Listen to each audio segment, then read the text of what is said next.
Shalom saudara-saudariku sekalian yang terkasih, semoga kesempatan hari ini saya menjumpai Anda dalam keadaan yang baik, sehat dan penuh semangat di dalam Tuhan.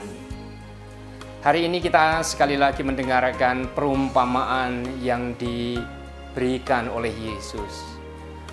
Agak unik, biasanya perumpamaan Yesus itu tidak langsung diterangkan, kecuali pada bagian ini. Artinya ada sesuatu yang kemudian menjadi alasan mengapa pada bagian ini Yesus menerangkan itu kepada para murid. Dan hal ini juga menjadi bagian dari kedalaman bagi kita semua untuk memahami arti perumpamaan ini. Perumpamaan ini adalah tentang seorang penabur yang ada di dalam Injil Lukas bab 8 ayat 4 sampai dengan 15. Seperti halnya ada orang menaburkan benihnya dengan penuh harapan bahwa itu akan membuahkan buah yang melimpah dengan panenan yang lebat dan hasil yang mencukupi untuk kehidupan para penabur atau para petani. Tetapi fakta mengatakan lain.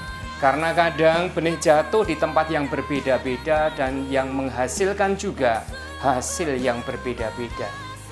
Yesus menunjukkan bahwa ada orang yang ketika menaburkan benih itu kurang perhatian. Dan rupanya memang alat menaburnya kita tidak tahu persis. Ternyata ada benih yang berjatuhan di pinggir jalan. Dan dikatakan benih yang demikian sering langsung diinjak orang dan kemudian dimakan oleh burung.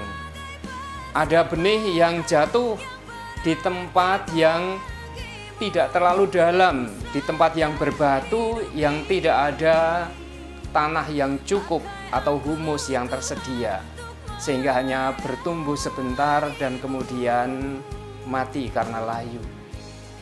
Ada benih yang kemudian jatuh di tempat yang penuh semak duri, dan benih seperti itu karena himpitan semak duri yang jauh lebih kuat, kemudian benih itu yang telah bertumbuh juga akhirnya mati.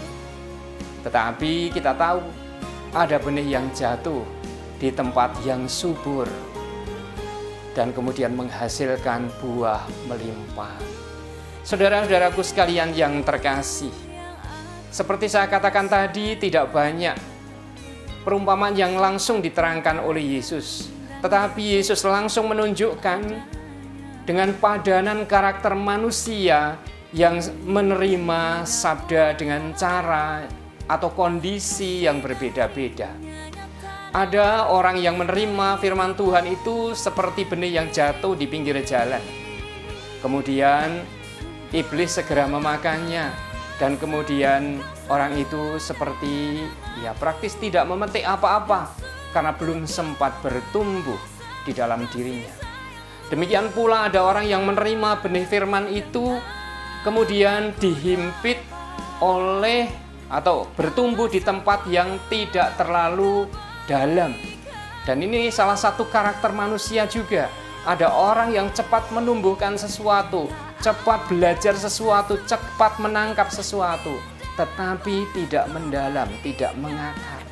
Dan kemudian juga hilang dalam waktu yang singkat. Firman yang telah ditanamkan dalam diri dia hanya berumur pendek.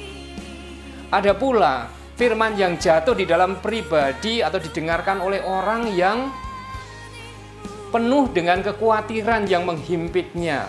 Bukan hanya kekhawatiran, kadang bahkan kenikmatan dunia yang sungguh menggilasnya habis-habisan sampai dia nggak pernah bisa mengunyah benar-benar firman itu karena dikalahkan oleh kekhawatirannya atau sebaliknya oleh kenyamanannya. Apa yang terjadi? Dia juga tidak menghasilkan apa-apa, bahkan kalaupun ada yang bertumbuh, hanya sedikit bisa dipetik. Tetapi kita tahu ada orang yang ketika menerima firman Tuhan, firman itu kemudian menjadi hidup seperti halnya di tanah yang subur. kemudian terolah sejak awal, kemudian menjadi dewasa di dalam membangun kekuatannya, dan kemudian menjadi melimpah di dalam menghasilkan buah-buahnya.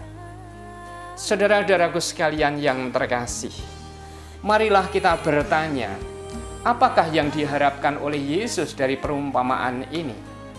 Tentu dari satu sisi, membuat kita juga bisa memahami tabiat manusia yang berbeda-beda, terutama di dalam menangkap firman Tuhan. Bahwa kemudian kita juga perlu memaklumi bahwa ada orang yang begitu cepat menangkap. Ada orang yang penuh tantangan di dalam hidupnya. Ada orang yang juga dalam hidupnya itu seperti tanah subur yang begitu tenang untuk membuahkan firman Tuhan itu. Nah, dari sini saudaraku sekalian, apakah kemudian kita hanya akan memaklumi perbedaan dari cara menangkap firman itu? Saya yakin bukan itu maksud Yesus. Saya yakin Tuhan Yesus juga mengharapkan bahwa kita sungguh-sungguh mampu mengubah karakter kita apapun, paling tidak menghasilkan sebagaimana tanah subur juga menghasilkan buah firman. Bagaimana itu terjadi? Itu artinya siapapun kita, karakter kita seperti apapun, kita tidak perlu termakan oleh stigma orang atau hanya oleh stigma yang kita baca. Oh, kalau sioku seperti ini, aku pasti jadi seperti ini. Kalau gayaku seperti ini, aku pasti menerima firman Tuhan, pasti cuman seperti ini. Kita bisa mungkin sekedar begitu saja, memaklumi begitu saja. Tetapi Tuhan Yesus pasti mengharapkan bahwa kita berjuang dari karakter kita seperti apapun, dari tabiat kita seperti apapun, menghasilkan buah sebagaimana tanah subur juga bisa hasilkan. Bagaimana kita bertanggung jawab atas karakter kita yang berbeda-beda. Marilah kita tengok aneka potensi yang memungkinkan ketika kita itu misalnya menjadi orang yang mudah sekali ketika benih itu ditaburkan langsung ada iblis. Artinya apa? Artinya tipe seperti ini memerlukan doa. Baik doa pribadi maupun doanya orang lain bagi orang ini. Inilah kerjasama dalam hidup ini. Agar kita menjadi kuat pada saat-saat ada kekuatan lain yang akan menimpa kita, kita pun punya kekuatan. Jadi orang seperti ini saya yakin dengan banyak doa, dengan banyak latihan, kemudian ada pendalaman-pendalaman yang sifatnya reflektif. Orang mau ketika sadar, oh aku ini lemah, ketika benih jatuh aku sering langsung keambil gitu aja, langsung menjadi nggak percaya. Nah, orang seperti ini perlu belajar untuk benar-benar ketika menerima firman Tuhan seperti orang telan dulu, hayati dan berikan kekuatan dan kekuatan doa. Saya yakin orang seperti ini masih bisa menghasilkan buah yang baik.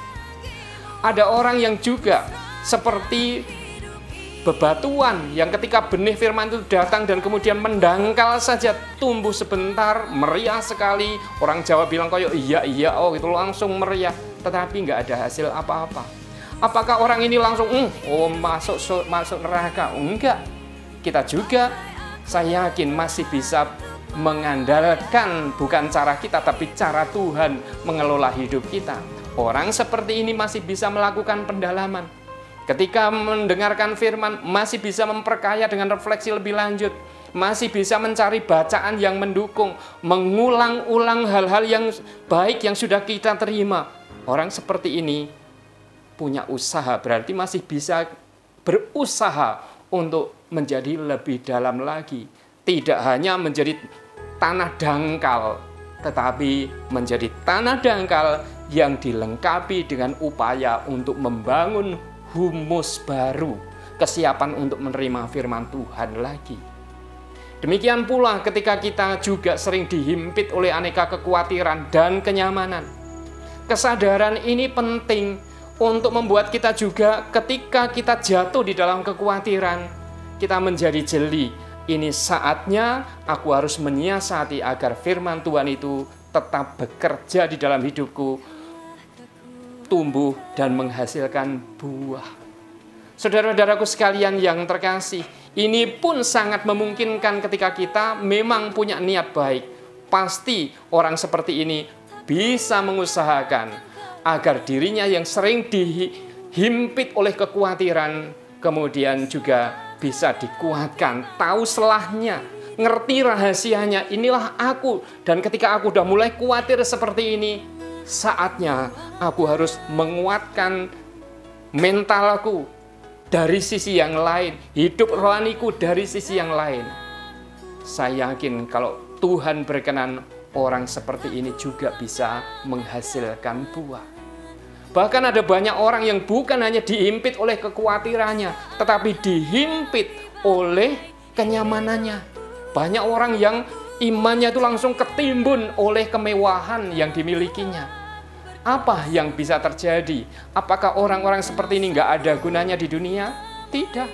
Justru mereka juga bisa menjadi orang-orang yang powerful ketika bisa mengolahnya. Bagaimana pelan-pelan menyadari bahwa apa yang melingkupi dirinya, kenyamanan yang memenuhi dirinya adalah berkat dari Tuhan. Orang seperti ini cukup sering ketika dia berbalik menjadi orang yang sangat murah hati karena pada akhirnya tahu bahwa apa yang ia miliki sifatnya hanya sementara, hidupnya hanya sementara, dan kemudian menjadi berarti ketika apa yang sementara ini kita persembahkan kepada Allah. Karena itu jangan kaget ketika melihat banyak orang yang hidupnya penuh kelimpahan dalam waktu yang kadang cukup singkat berubah menjadi filantropis, menjadi orang yang menyayangi sesamanya. File itu namanya kasih, mengasihi. Antropos itu manusia. Kaum filantropis itu adalah orang yang senantiasa mencurahkan cintanya untuk orang lain dalam rupa bantuan-bantuan. Itu datang dari mana? Datang dari orang-orang yang menyadari kemapanannya, tetapi kemudian mereka sadar bahwa ini hanya titipan sesaat untuk dirinya dan menjadi berarti ketika itu dipakai untuk kemuliaan Tuhan lewat sesama. Itu artinya apa? Orang yang tipe seperti ini juga bisa menjadi lahan yang subur. Dan panggilan kita tentu saja bersama-sama, sekali lagi, menjadi tempat yang subur sebagaimana halnya orang-orang yang kemudian ketika benih itu ditaburkan bisa bertumbuh, berkembang, dan berbuah limpah. Orang yang mengalami hidup seperti itu tinggal bersyukur, tetapi juga sekaligus sebagai misionaris. Orang tipe seperti ini bagus tuh jadi misionaris. Misionaris dalam arti apa? Pergi ke luar negeri? Enggak. Misionaris dalam arti dia terus mendoakan sesamanya yang masih berjuang untuk membuat hidupnya itu jadi tanah subur. Karena itu dalam konteks perumpamaan Yesus yang menunjukkan tipe orang yang berbeda-beda dalam menangkap firman Tuhan ini, marilah kita sadari bahwa hidup kita tidak ada yang sia-sia di mata Allah. Siapapun Anda adalah orang yang berarti. Jangan runtuh hanya karena Anda mendengarkan stigma yang ditempelkan dalam diri Anda dari orang lain. Oh, orang ini malas. Oh, orang ini jahat. Oh, orang ini pelit. Oh, orang ini bla bla bla bla. Jangan patah semangat hanya karena hal ini. Percayalah, kalau Anda percaya kepada Tuhan, apapun yang menjadi belenggu kita sehari-hari, Tuhan bisa patahkan. Dan Anda bisa menjadi ladang subur untuk firman-Nya. Tuhan menyertai Anda sekalian. Amin. Aku diutus